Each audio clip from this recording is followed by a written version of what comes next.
Welcome to Newcastle Family History Society podcasts.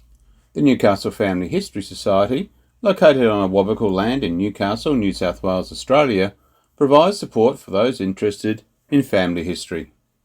In today's episode in the Felonious Females series, Mel Woodford explores the voyage of the Roslin Castle II, which, carrying 128 women, arrived in Port Jackson on the 29th of June 1830, after a treacherous 4-month journey. The ship's surgeon, William Comborough Watt, documented the horrific conditions and illnesses these women faced, ranging from frostbite to pneumonia before the ship even left England. As the ship sailed through storms that broke its mainmast and soaked the women's bedding, Surgeon Watt worked tirelessly to ease their suffering. But for many, the hardships didn't end when they reached land. Many women from the Roslin Castle soon found themselves in the infamous third-class section of the Parramatta Female Factory, with several embroiled in the riot of 1831. Today, we'll uncover the stories of these women, their crimes, their punishments, and their fight for survival in a new world.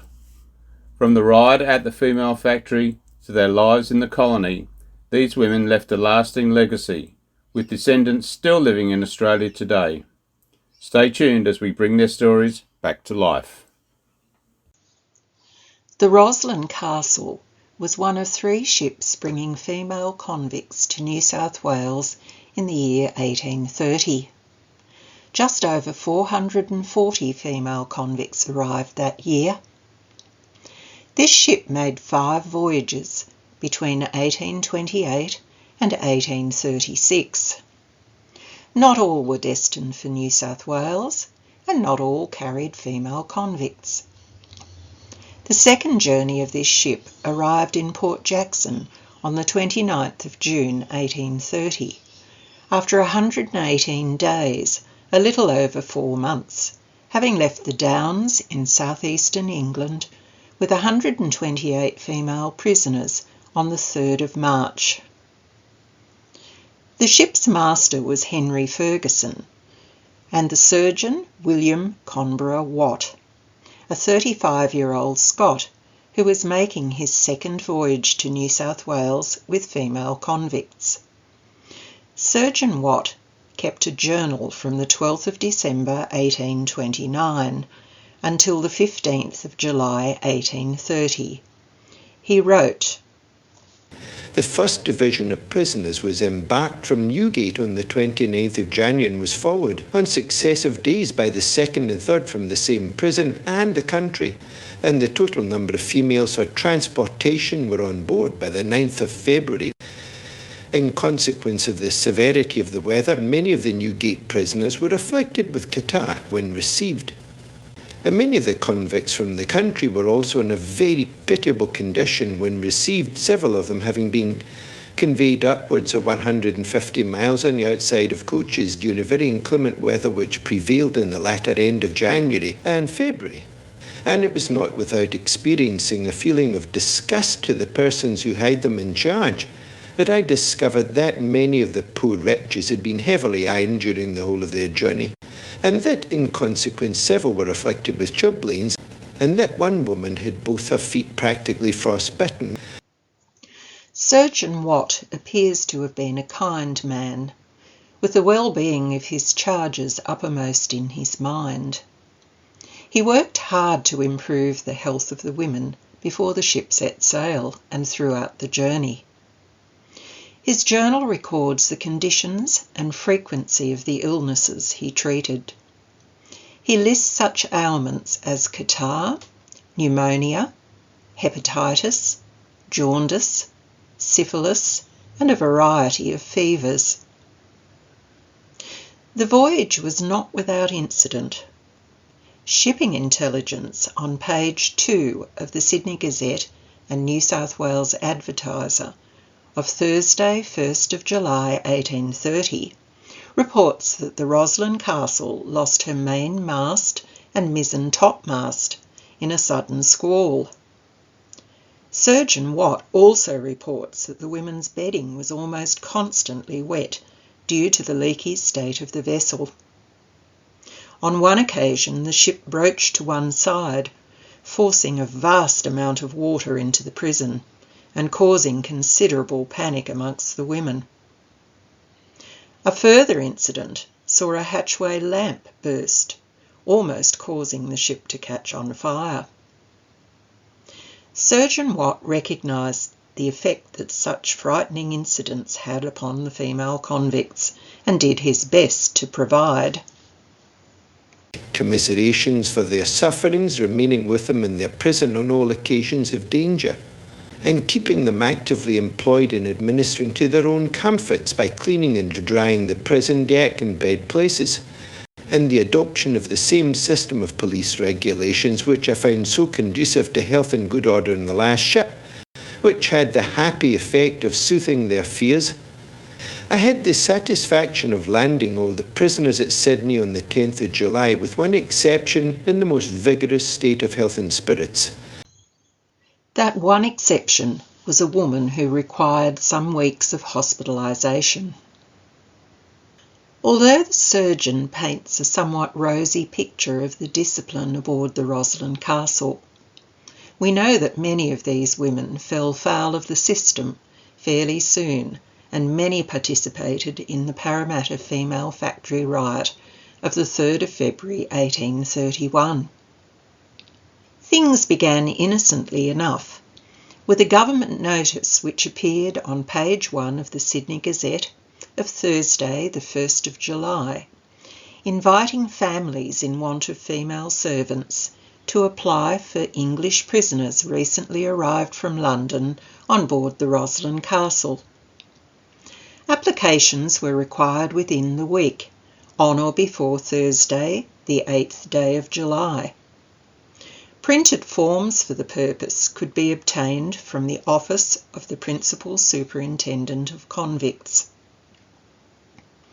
A good many applications were received, and the women of the Roslin Castle were soon assigned to masters and mistresses, but it was not long before the names of some women found their way into the pages of the Sydney Monitor and the Sydney Gazette and New South Wales Advertiser for misdemeanours which saw them brought before the courts, and in many instances they found their way to the Parramatta Female Factory, 3rd class.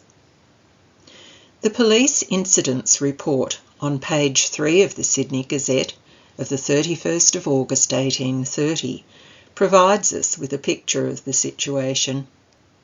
It will be remembered that some time back the women, by the Lucy Davidson, occupied no small share of attention. Their fame, however, has been completely eclipsed by those who arrived in the Roslin Castle.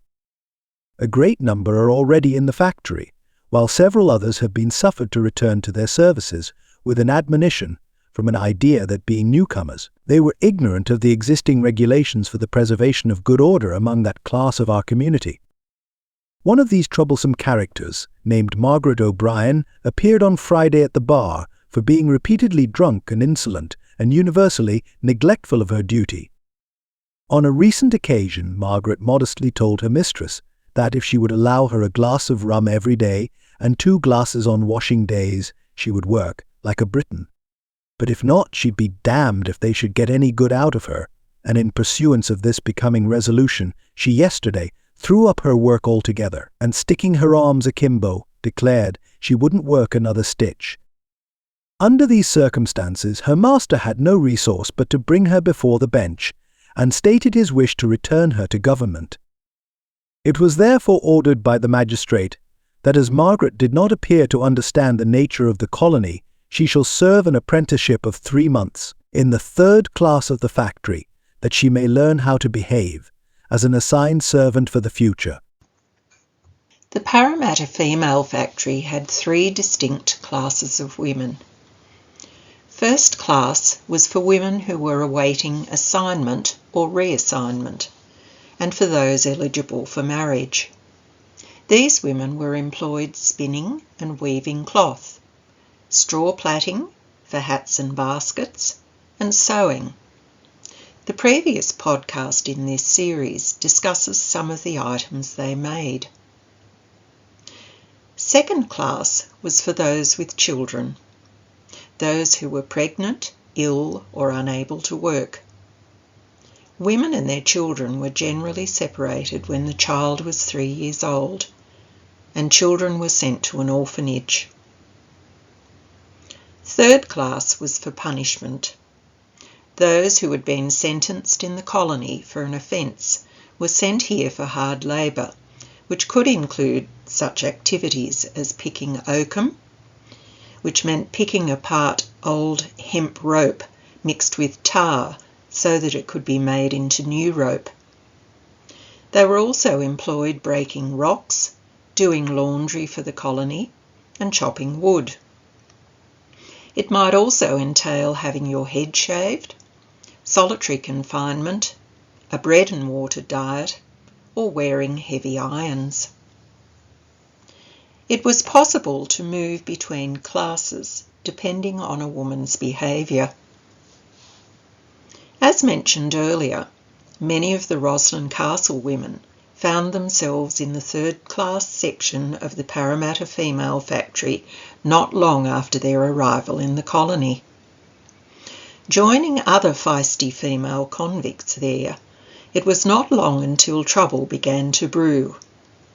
It all came to a head on the 3rd of February 1831, as an extract from page 3 of the Sydney Monitor of Saturday the 5th of February relates.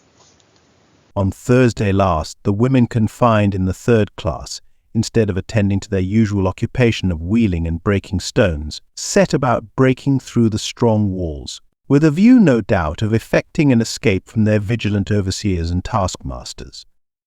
About 600 forced a passage from the limits allotted for their operations and sojournment, but ere they could demolish the strong walls and gates opposed to them, they were stopped by the constabulary and finally secured by the military, who marched to the scene of action in a double-quick time.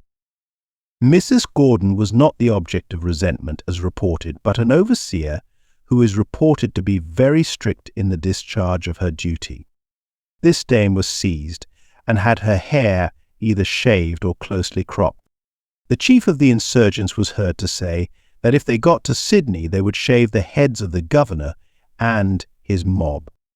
Happily their wicked intentions were frustrated, and 15 of the ringleaders were safely lodged in Parramatta jail, while their hurrahs and shouts, heard over the whole town, raised the hopes of the troops, who longed for active service, none of them having ever smelt fire from the enemy. Parramatta was all in glee to see the sport. 28 female convicts from the riot were sent to Newcastle on the 5th of March 1831, and more followed in the ensuing weeks. This must have caused some concern for George Brooks, who held the position of surgeon and magistrate in Newcastle. He attempted to ensure that the women were assigned and dispersed as quickly as possible.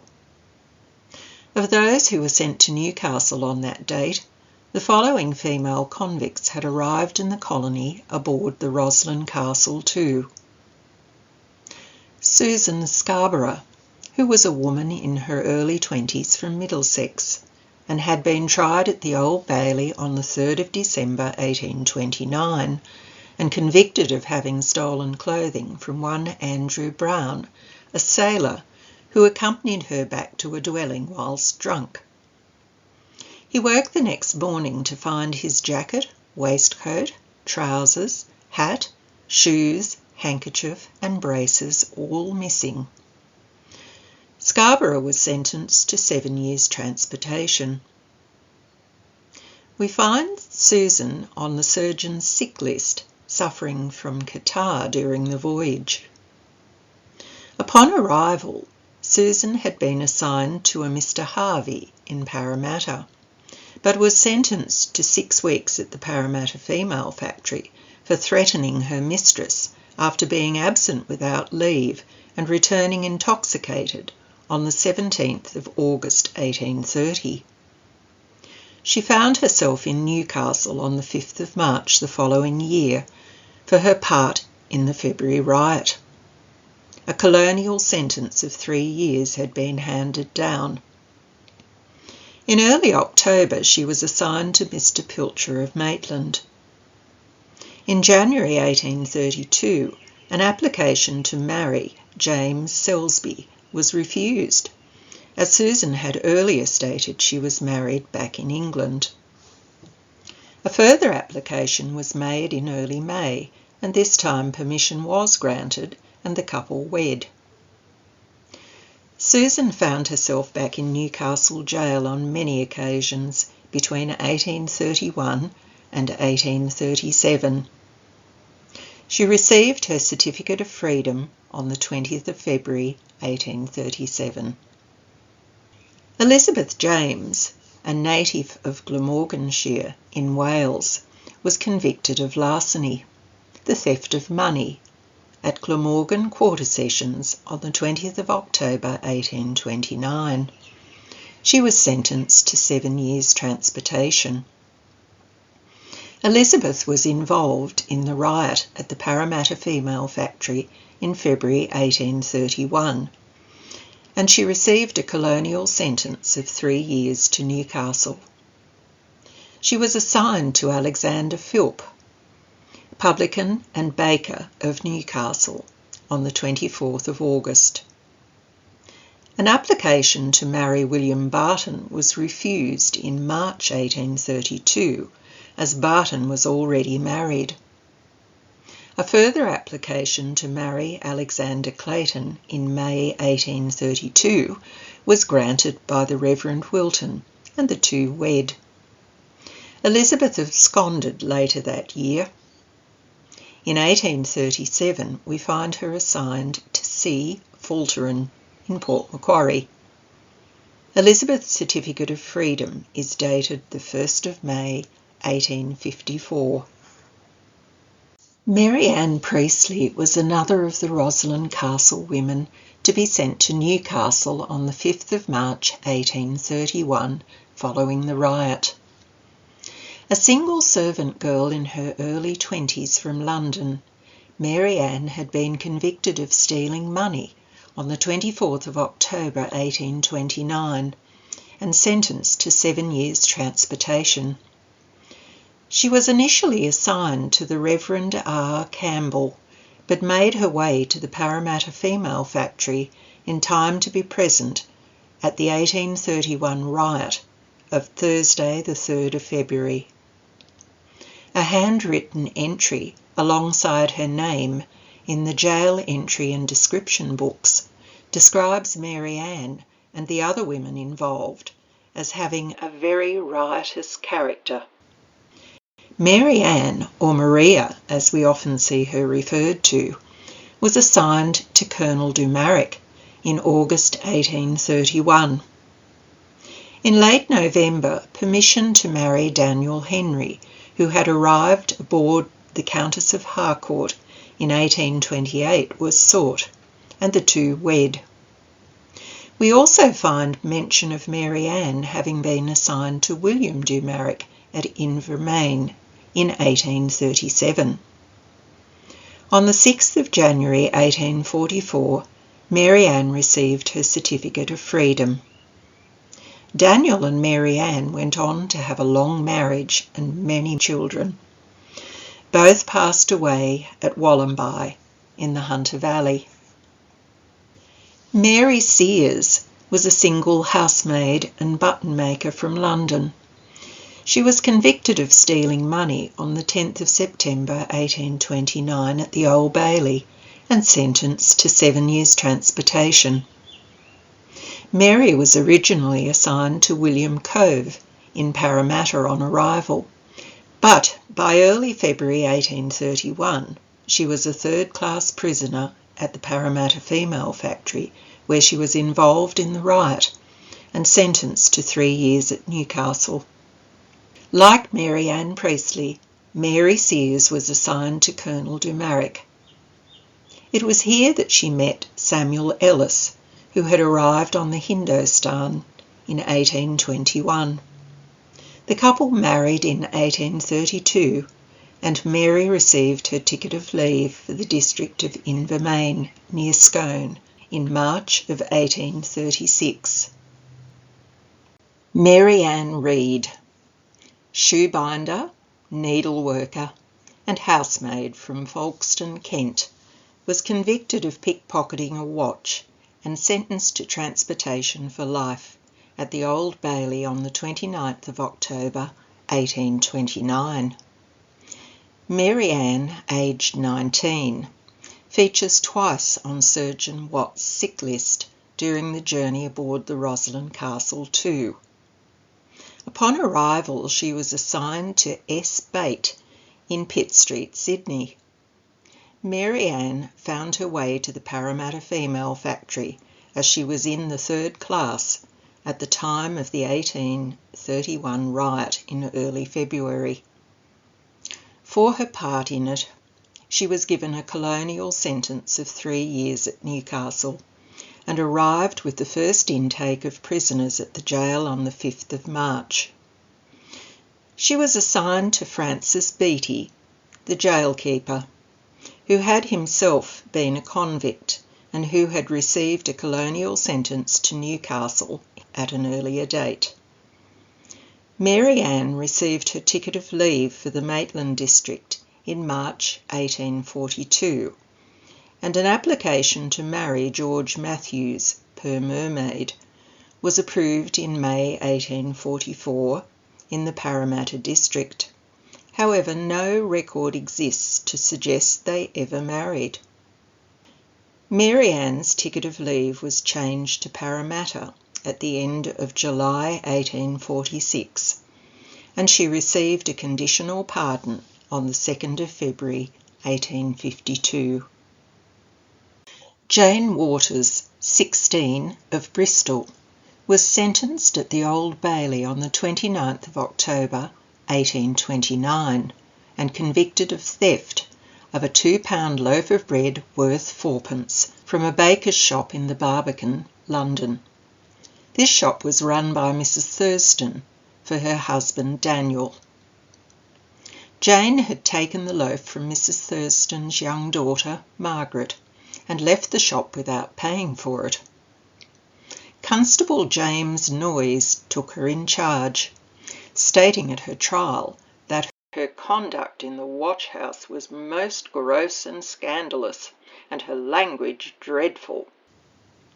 Jane was transported aboard the Roslin Castle too, and was sent to Newcastle on the 5th of March 1831, following the riot at the Parramatta Female Factory the previous month. She was assigned to George Muir of Maitland, who had recently resigned from the position of Chief Constable in Newcastle before taking on the publican's licence of the Union Inn in East Maitland. In June 1832, Jane and James Healy, per mariner, and some 20 years her senior, applied to the Reverend Wilton of Newcastle for permission to marry, which was granted. By November 1836, Jane was free, but was indicted for stealing 2 cheques and some money belonging to David Choate at Muswellbrook. They were living together and both drunk at the time, and Jane was acquitted. In January 1842, they applied to marry, and the request was granted by G. Anderson in Murrurundi. They applied a second time to the Reverend Morse in Scone in February 1842, and this was also granted. They finally wed in Muswellbrook in March.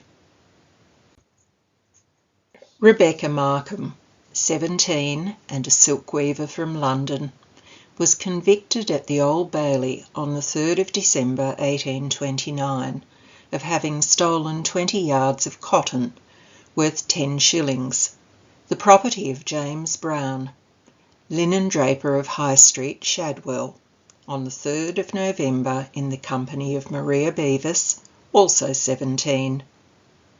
Both women received 7 years, and both were transported on the Roslin Castle too the following March. Rebecca was originally assigned to James Tobin in Sydney upon arrival, but was returned to the third class at the Parramatta Female Factory where she was later involved in the riot of February 3rd and sent to Newcastle on the 5th of March for mutinous and outrageous conduct. Once in Newcastle, she was assigned to Edward Priest. An application to marry Henry Dyer, per John Barry, was granted by the Reverend Wilton in Newcastle in late June 1832, and the couple wed. 8 children are recorded as having been born to Rebecca and Henry in the Hunter Valley, but under the surname Dwyer. Numerous grandchildren were born to many of their 4 sons and 4 daughters in the Upper Hunter and Armidale areas. Family names include Dwyer, Bartlett, Jones and MacLeod. After Henry's death, Rebecca remarried, but was admitted to Newington Asylum, later called the Granville Asylum, on the 23rd of March 1889, after the death of her second husband. She died there on the 1st of June 1894 as Rebecca Coulson, and was buried at Rookwood Cemetery the following day. In addition to these 7 Roslin Castle women who were sent to Newcastle Jail on the 5th of March 1831 for their part in the Parramatta Female Factory riot of the previous month, many women from various other vessels accompanied them. Others were sent in the weeks which followed. Of the 128 female convicts who arrived on our shores aboard the Roslin Castle II in June 1830, many found their way to Newcastle and the Hunter Valley, where a great number of them stayed, often marrying and settling down to raise a family. Descendants can still be found in this area, living, working and raising their own families where their ancestors once lived. And that wraps up today's episode of Felonious Females. We've journeyed with the women of the Roslin Castle from their harrowing voyage across the seas to their struggles and resilience in a new land. These were women who faced unimaginable challenges, from the hardships of life in England to the harsh discipline of the Parramatta Female Factory. Yet, they left their mark on Australia's early history. We hope you're enjoying these powerful stories of survival, rebellion and resilience, and we'll continue exploring the lives of the female convicts who shaped the history of Newcastle and the Hunter Valley, one untold story at a time, on Newcastle Family History Society podcasts.